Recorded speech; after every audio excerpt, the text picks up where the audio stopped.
Good afternoon, ladies and gentlemen, and we're back. Welcome to the QRU Virtual Public Health Campaign 2020. I'm Chun, and I'm here with Carson. And I'm Carson. So we are hoping that you had your lunch already because the next video is going to make you hungry.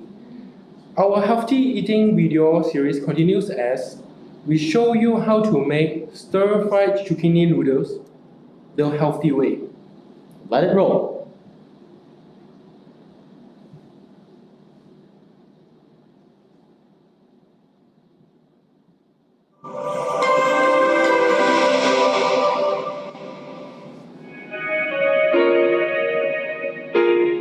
Hello and welcome. My name is Pavitr. I'm from DCE, Diploma in Culinary Arts. So today what I'm going to do is zucchini noodles. So what we need to make the zucchini noodles is olive oil, chopped garlic, zucchini in a spiral shape, butter, and some paprika. Just place the zucchini on top of the paper or towel.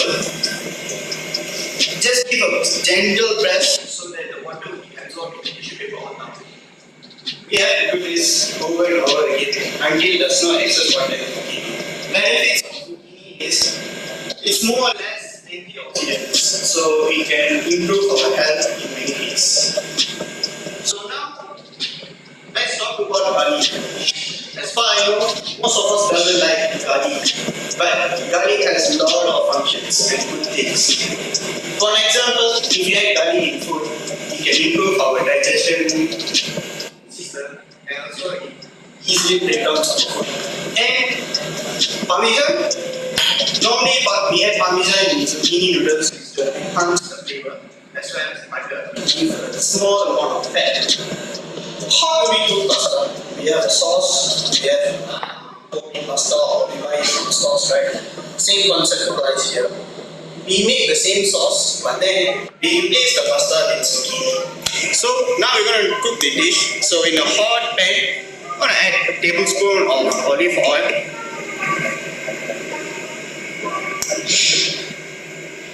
Tablespoon. Just make sure you coat the whole pan with olive oil so that when you cook, it doesn't stick to the pan. So the oil is heated up and to start to cook, so we should add garlic.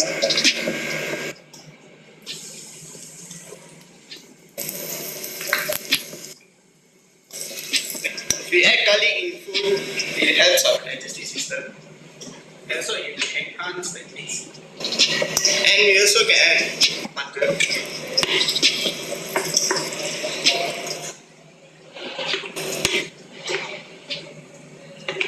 Zucchini noodles. You add everything, okay?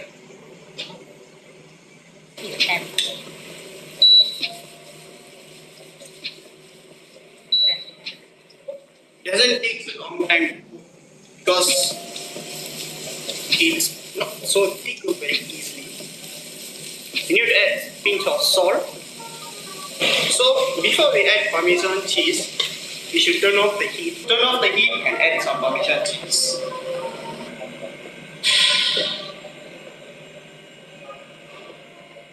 So for the plating, we can add Parmesan cheese on top of it. For extra taste, we can add lemon zest on top of the zucchini noodles.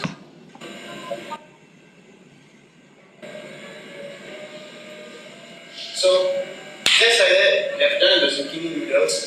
As far as you know, we just done it within 10 minutes or 15 minutes. It's very easy and it doesn't consume a lot of time. Thank you.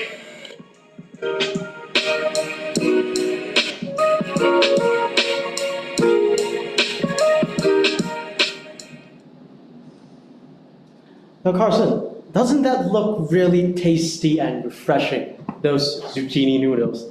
You wanna have my lunch, but I also feel hungry now. Yes, I know, right?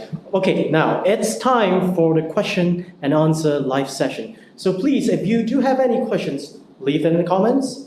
And my partner here, Carson, will relay the questions to me, and I will provide you with an answer. Starting with the first comment, please.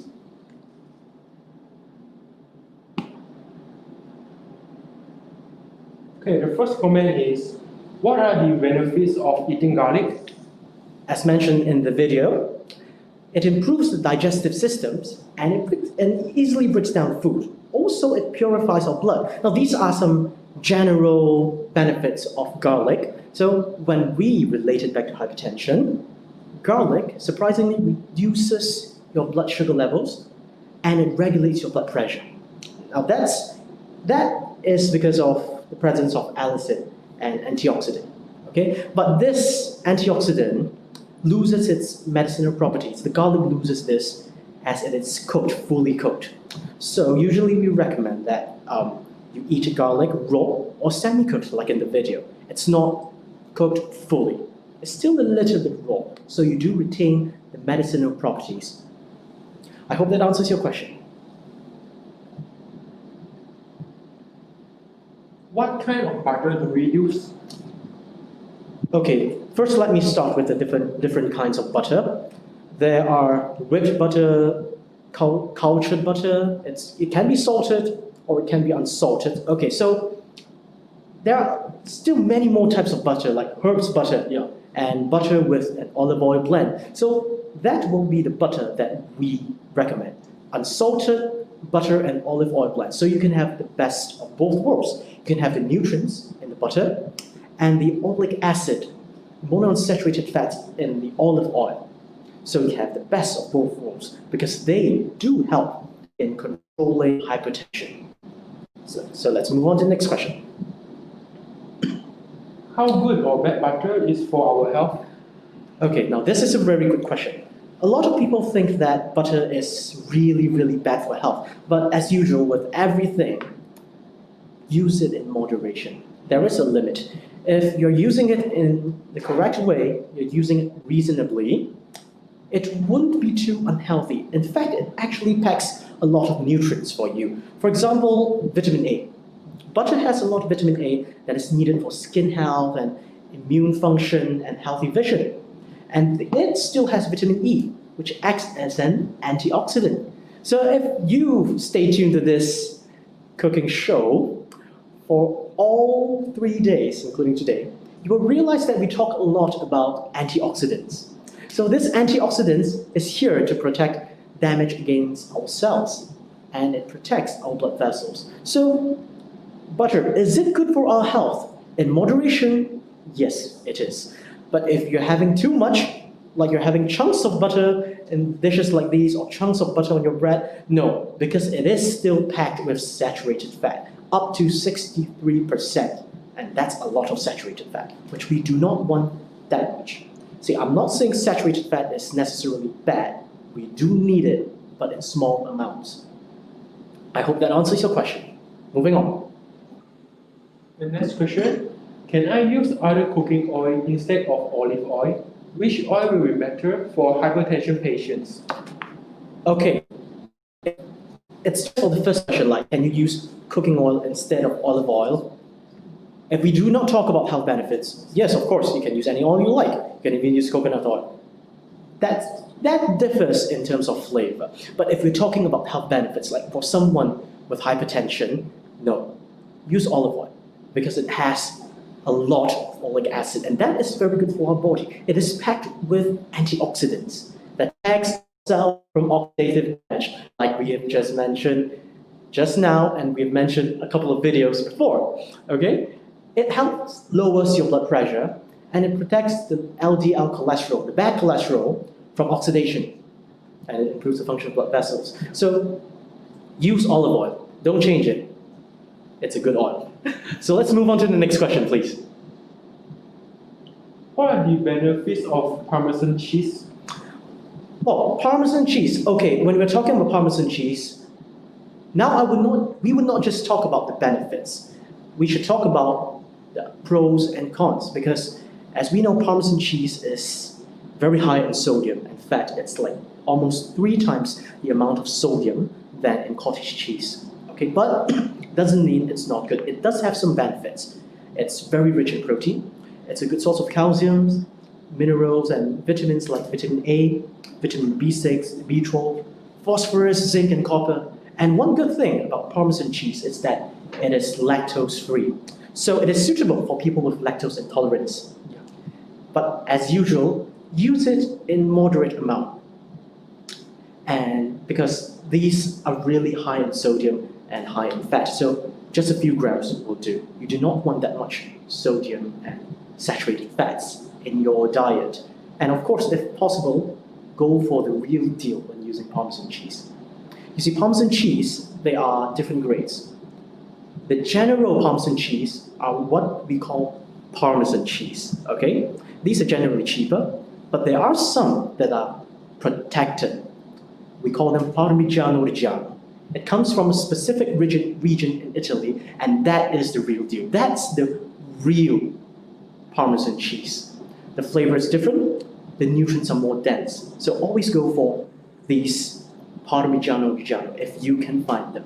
They are a little bit more pricier, but they're packed with nutrients and it's flavorful. Okay, so moving on to the next question. Should you salt zucchini noodles? Now, salting zucchini noodles, I would say, is a common method that people use, okay, to draw out the moistures so it won't be salty when you cook it. But however, you can use the method recommended in the video, is to just press it with some paper towel over and over again to withdraw the moisture. Will it take more time? Yes, it will. But is it worth it? Totally. Because by adding salt, not only are you drawing away moisture, you're adding the salt. You're salting the zucchini noodles, which increases the amount of sodium you consume, you take into your body. I hope that answers your question. What can we use as a substitute for table salt? We can use salt substitutes. They call it salt substitutes. Some brands like Morton salt substitute, they contain a huge amount of potassium chloride.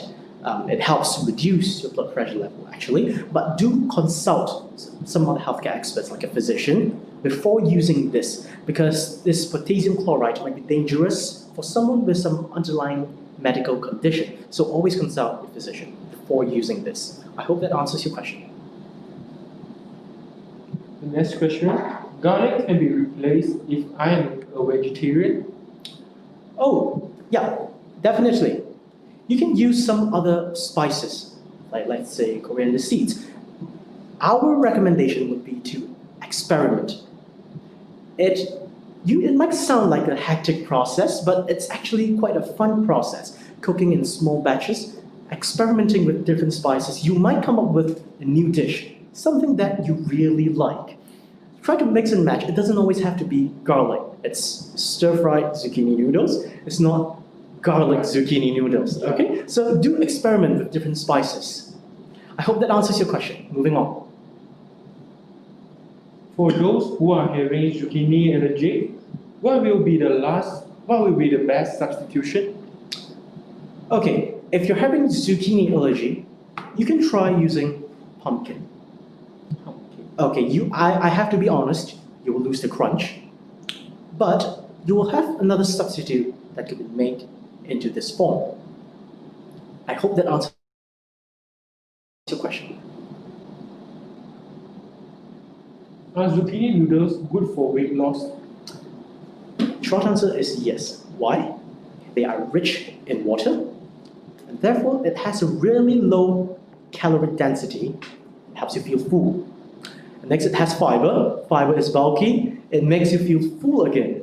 You stay full longer. This reduces food intake, and then you lose weight and reduce the risk of hypertension. So, see, we're talking about weight loss again. So, it is very helpful in losing weight. And by substituting zucchini, pasta with zucchini, you will cut a lot of carbohydrates out of your diet. And of course, another plus point for zucchini noodles is the amount of antioxidants it has. It has a lot of antioxidants that, I repeat, will protect your cells from oxidative damage and protect your blood vessels. Okay, so I hope that answers your question. Are zucchini noodles healthier than pasta? Okay, this, I would say, it depends on how much you use. Generally, I would say yes, zucchini noodles are healthier than pasta. But this could be a no as well because you do need carbohydrate. That is a source of energy for you. Okay? And it all depends on the pasta you use. Different pasta uses different flour. Some uses whole wheat flour, some uses flour with eggs, as more proportion of fluid. Some is just semolina flour and water. Okay, so it really depends on the type of pasta you're comparing it with. But generally, what I would say is zucchini noodles has more fiber and lower carbohydrates, a lot lower. But pasta has a lot of carbohydrates and low in fiber. So it's a little bit hard to compare. It is replaced, but the flavor is different, the texture is different, the nutrition value is also different. So I hope that answers your question. What is the impact of salt on our body? Okay, as we've mentioned many times before in the previous videos, salt has many effects, many impacts on our body. First, of course, is as the salt intake increases, we are talking about table salt, which is sodium chloride. If sodium intake increases, which hinders the ability of your kidney to remove water, the amount of body fluid increases, the amount of fluid increases and increases the blood pressure, increases strain on the blood vessels. So this will cause your blood vessels to grow stronger and thicken, and that will increase the blood pressure further. Okay, but let's say we talk about other parts of the body. Let's say heart. See, too much salt would damage the arteries to the heart, like the arteries of some other parts of your body, and therefore less amount of blood will flow to your heart, and your blood pressure will rise. The arteries might be clogged, and they might even burst. So these are impact of salt on our body, and it's not just limited to these. They do impact the brain as well. Too much salt damages the arteries to the brain, and you will have less amount of blood flowing to your brain, and you have dementia. So these are generally the impact of salt. But keep in mind that we are not going like completely zero sodium. You do need these ions in your body. So as usual, everything in moderation. Use everything reasonably. That is our recommendation. I hope I answered your question. Moving on. Which salt is good for high blood pressure? Which salt is good for high blood pressure? Potassium chloride salt. Don't use sodium chloride. Don't use table salt. As we said, salt substitutes like potassium chloride, Morton salt substitute. It lowers your blood pressure, but do consult your physician before using it. I hope this answers your question. Moving on. Okay, It seems like no question. yeah, it seems like there's no more questions. So that marks the end. No, wait, is there one more? Oh yeah, how do I make zucchini noodles not soggy? Okay, first of all, don't cramp your pan when you're cooking zucchini noodles. And remember, follow the instructions in the video and dry them out, okay? When you're cooking anything with moisture, with a lot of moisture, don't overcrowd your pan because it will start steaming the zucchini noodles, and do not oversalt. They did add salt, but in minimal amount because salt draws out water. So with so much water, it will become soggy. And don't overcook the noodles. Zucchini noodles are supposed to be crunchy. You're supposed to enjoy the crunchiness of the zucchini noodles. So I hope that helps you. Okay, if there are no more questions, this marks the end of our live Q&A session. But we're not done yet. Our next Healthy Eating Experience series will be at 3 p.m. So stay tuned, and it's just in time for tea. Once again, we'd like to remind everyone to participate in the fitness hashtag challenge. And don't forget to subscribe and follow us on Facebook and Instagram with the username of PHC2020QRU. I repeat, it's PHC2020QRU. See you at 3 o'clock.